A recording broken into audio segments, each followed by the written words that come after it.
أعوذ بالله من الشيطان الرجيم بسم الله الرحمن الرحيم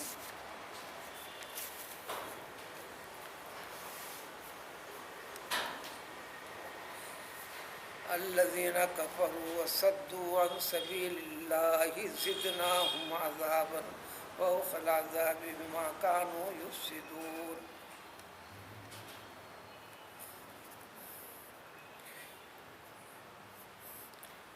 نیکی کیا چیز ہے، برائی کیا چیز ہے؟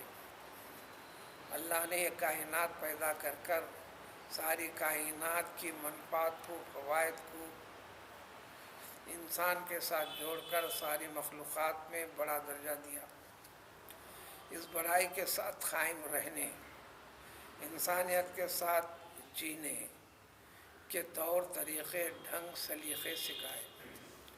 ان تمام طور طریقوں کا ریموٹ کنٹرول ہے فکر، جو اپنے خالق کو پہچاننا، ساری کائنات کے مالک کو، کارساز کو جاننا. اس کے سوا کسی کے اندر یہ طاقت قوت نہیں ہے. جتنے چیزوں کو انسان ایک عقیدہ بنا لیا ہے اپنی طریق سے، جس کی بنیاد اللہ کے بتائے ہوئے قانون سے نہیں ملتی، اور نہ کسی مقدس کتاب میں، دنیا میں آئی ہوئی کتابوں میں سے آج تک کسی کتاب میں ایسا اشارہ بھی نہیں دیا گیا، نہ دلیل ہے. تو اس میں دو شکلیں انسان کی. ایک تو نافرمانی کرتے ہوئے چل پڑتا ہے، کفر کرتے ہوئے چل پڑتا ہے، نعمتوں کی ناشکری کرتے ہوئے چل پڑتا ہے. حیوان کے طریقے سے کھانے پینے، اٹھنے بیٹھنے، اسی اسباب کو اپنے ساتھ جوڑنے کے ساتھ فکر کو بنائے رکھتا ہے، جبکہ اس فکر کے اندر بھی وہ طریقہ ڈھنگ اختیار کرنا ہے جو اس نے بتایا ہے. دوسرا، خود غلط رہتے ہوئے اس کی طرف دوسروں کو بھی ترغیب دیتا ہے، اپنی طاقت استعمال کرتا ہے، اپنا مال استعمال کرتا ہے. حکمران رہے تو اپنی حکمرانی کی طاقت بھی اختیار کرتا ہے، استعمال کرتا ہے، جو ہمیشہ رہا ہے. آج کے زمانے میں تو سب سے زیادہ.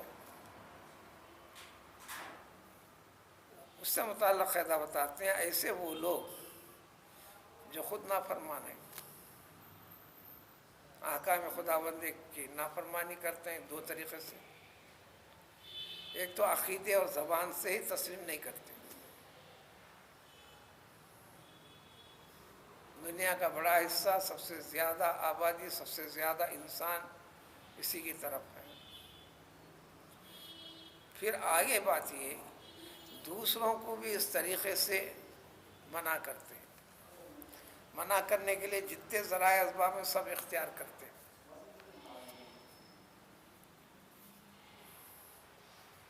بحیثیت لیڈر، بحیثیت سیاستداں، بحیثیت حکمراں، بحیثیت فوجی طاقت. اسلام کیا ہے؟ انسان کے جینے کا، اللہ کی دی ہوئی زندگی کو اللہ کے بتائے ہوئے طور طریقے سے جینے کا. انسان کو جتنی چیزوں کی ضرورت ہے فطری طور پر، جو ایک فطرت، مزاج، طبیعت کے ساتھ جوڑ کر اللہ نے انسان کو پیدا کیا ہے، کسی بھی چیز سے اسلام نے منع نہیں کیا. جس میں انسان کی ضرورت ہو، انسان کے لیے ضروری ہو، اس سے منع نہیں کیا. اس سے ہٹ کر اس طریقے کے اندر غلط طریقہ، غلط ڈھنگ، غلط فکر، غلط سلیقہ، اس سے منع کیا ہے. انسان کی زندگی، اس کے مزاج، طبیعت کے لحاظ سے شادی انسان کی ضرورت ہے، اور اس کو اپنا خاندان اور خود کے وجود کو آنے والی ذریت، نسل کی شکل میں باقی رکھنا ضرورت ہے. اس کا حکم دیا، یہ بتایا کہ ہر نبی کا بھی طریقہ رہا ہے. سب سے پہلا انسان حضرت آدم علیہ السلام سے اس معاملے کو جوڑ کر رکھا ہے، لیکن اس میں غلط طریقہ، زنا کاری، فحش کاری کا، اس سے منع کیا ہے. کاروبار کی اجازت دی ہے، بلکہ کاروبار کے ذریعے سے اپنی زندگی کو مصروف رکھنے میں کی ہمت افزائی کی ہے۔ اسی کے وضاحت میں حضور صلی اللہ علیہ وسلم فرمایا، اپنے قبیلے والوں کو جب ایک مرتبہ جمع تھے، اے قبیلے قریش، تم خود سے تجارت والی چیز کو ہرگز نہ چھوڑو، نوکری چاکری کی ہمت افزائی نہیں کی، جو ایک قسم کی غلامی ہے۔ آج سے 40 سال پہلے تک بھی نوکری کو غلامی کا نام دیتے ہوئے ہر شریف، اعلیٰ قدر، بڑے رینک والا انسان کبھی اس کو پسند نہیں کرتا تھا، منا کے لے جانے کی شکل میں بھی قبول نہیں کرتا تھا۔ جو آج انسان اسی کے حصے اپنی پونجی بھی رشوت کے طریقے سے دے کر اس مقام پر فائز ہونا چاہتا ہے۔ حضور صلی اللہ علیہ وسلم نے فرمایا کہ رزق کو اللہ تعالیٰ نے 20 حصوں میں تقسیم فرمایا ہے۔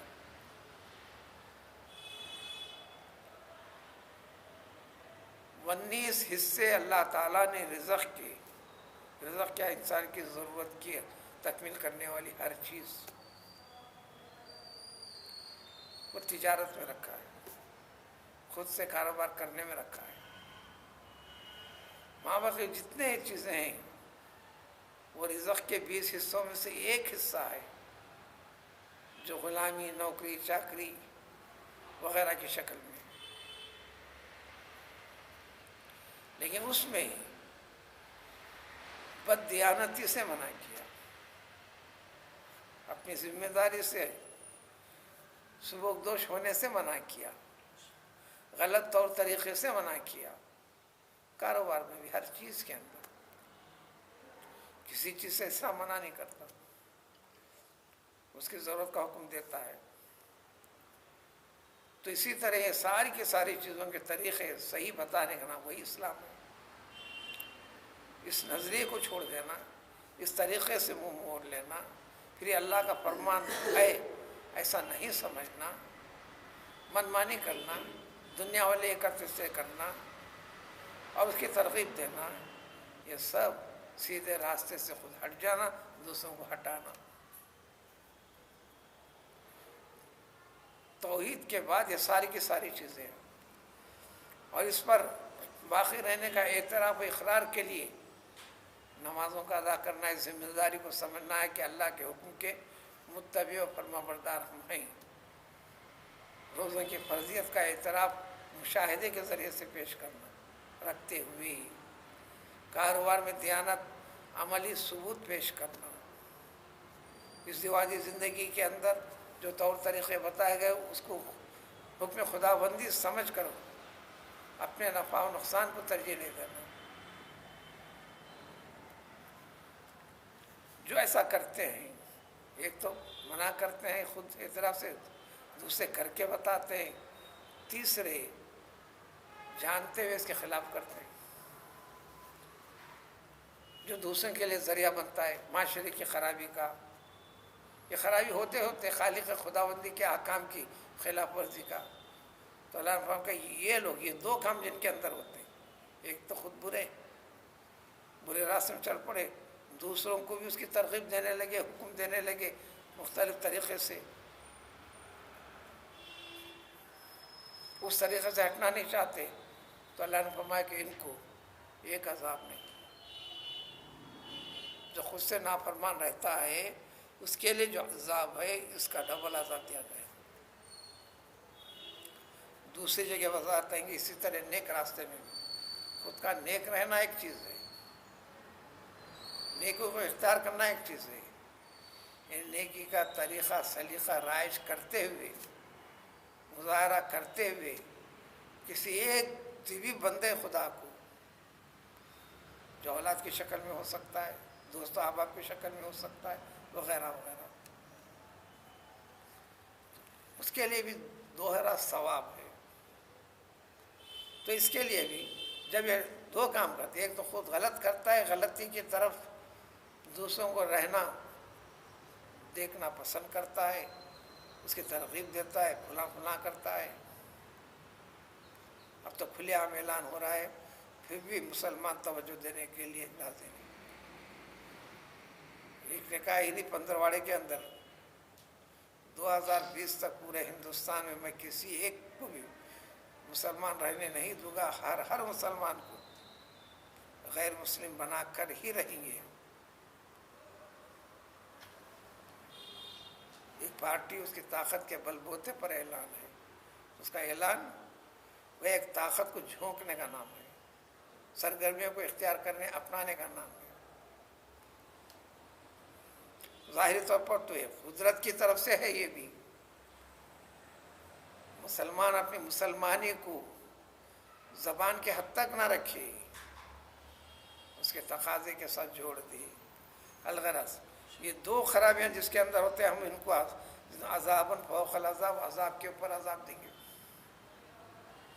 آج اس میں کی بڑی تفصیلات، ان کی عذاب کی شدت اتنی بڑھے گی، اتنے بڑھیں گی، فریاد کریں گے کوئی فریاد سنی جانے والی نہیں۔ انتہائی شدت کو ایک مرتبہ فریاد یہ بھی ہوگا کہ 1 سال مکمل ہمارے پر پانی برسا دے، ابر جیسی کیفیت طاری کریں گے، عذاب میں مبتلا لوگ سمجھیں گے پانی برسے گا پانی نہیں، سانپ اور بچھو کی بارش جیسا ہوگی۔ بچھو کی حیت بھی بتا دی، خچر کے برابر بچھو ہوگا، اور یہ سمجھ سے باہر کی چیز نہیں۔ آج جس چپکلی کو دیکھتے ہو آپ، اسی چپکلی کی حقیقت کو انسان پیچھے چلتے ہوئے تلاش کیا، اس کے آثار کو دیکھ کر جس کو آپ ڈائناسور کہنے لگے، حقیقت کیا چپکلی ہے۔ انسان کے قد و قامت بھی ایسے تھے۔ آج کے زمان چپکلی کہتے تصور آئے گا چھوٹی، اتنی سی۔ تو جب یہ ساری کی ساری چیزوں کو ذکر کر دیا گیا، اور انسان بھی یہ خط والا نہیں ہوگا، چاہے جہنمی ہو کہ چاہے جنتی ہو۔ 60 ہاتھ لمبان میں، 7.5 7.5 ہاتھ چوڑان میں، جو ابتدائی دنیا میں انسان تھا، یہ حضرت ابو البشر آدم علیہ السلام کا تھا۔ یہ قد و قامت کو گھٹاتے ہوئے فطری طور پر سبق دینا ہے، یہ کائنات ختم ہونے والی ہے، ہر چیز کو اب ختم کر رہی ہے۔ پھر بھی اس سے نہ سمجھو، اللہ کے مقدس کلام سے بتا دی گئی بات، انبیاء علیہ السلام کے ذریعے سے وضاحت کر دی گئی۔ بہرحال ان کو دوہرا عذاب ہوگا، کیوں نہیں ہوگا؟ وجہ بھی خامخواہ نہیں، بما کانوا یفسدون، زندگی کے ہر معاملے میں، خیال میں، فکر میں، معاملات میں بتائے ہوئے طور طریقے کو چھوڑ کر جو اس کے خالق کا ہے، جو اس کے مالک کا ہے، جو اس کے رازق کا ہے، اس طریقے کے خلاف طریقے کے اوپر چلے اور چلانے لگے، عملی طور پہ یہ دیے تو ہر چیز میں فساد اور بگاڑ کو مچا دیا، عام کر دیا، اور اس سے اپنے آپ کو بچانا نہیں چاہتے، توبہ کرنا نہیں چاہتے، خود سدھرنا نہیں چاہتے، دوسروں میں سدھار لانا نہیں چاہتے۔ بس اس بنیاد کے اوپر، اور یہ بنیاد سب کچھ عقیدے توحید پر قائم نہ رہنے کی وجہ سے ہے۔ ہر چیز میں وہی مختار ہے، اسی کا چلنا ہے، اسی کے منشے میں تو زندہ ہے، جب اسی کا حکم آ تو موت بھی ہے۔ تو اس فساد و بگاڑ کی بنیاد پر کیوں نہیں ان کو تو عذاب دیا جائے گا، ایسے ہر شخص کو دیا جائے گا، اور ایسے کام میں دوسروں کو بھی ترغیب دینے والا، ایسے اسباب اختیار کرنے والا، اس زندگی کو اس جیسی سرگرمیوں میں جھونکنے والا، اس کو عذاب کے اوپر عذاب ہوگا۔ دیکھنے گناہ ایک ہے، اس کی نسبت 2 ہے، خود برا، اس برائی کو دوسرے کے ساتھ بھی جوڑ رہا، تو ایک گناہ ڈبل گناہ، ٹرپل گناہ کے برابر ہوا.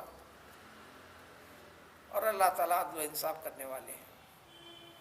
اب وہ حساب و کتاب کی اگلی آیت میں وضاحت ہے. سب یوں ہی نہیں کر دیں گے. تمہارے معاملات، تمہاری زندگی، تمہاری سوچ فکر، اللہ نے کیا انتظام کیے تھے؟ یہ ساری چیزیں تکمیل کیے تھے. تم اس پر غور نہیں کیے، اس کو غلط سمجھے. اور صحیح ہونے کا دعویٰ بھی اللہ نے پیش کر دیا، دلائل بھی پیش کر دیے، معجزات بھی پیش کر دیے. تو لہٰذا گواہی کے ذریعے سے معاملہ پورا عدل و انصاف کے ساتھ فیصلہ ہوگا، جنتی کا اور دوزخی کا. یہ عدل و گواہی کون کیسا کیسے دے گا، اس کی وضاحت تفصیل اس سے جڑی ہوئی اگلی آیت میں.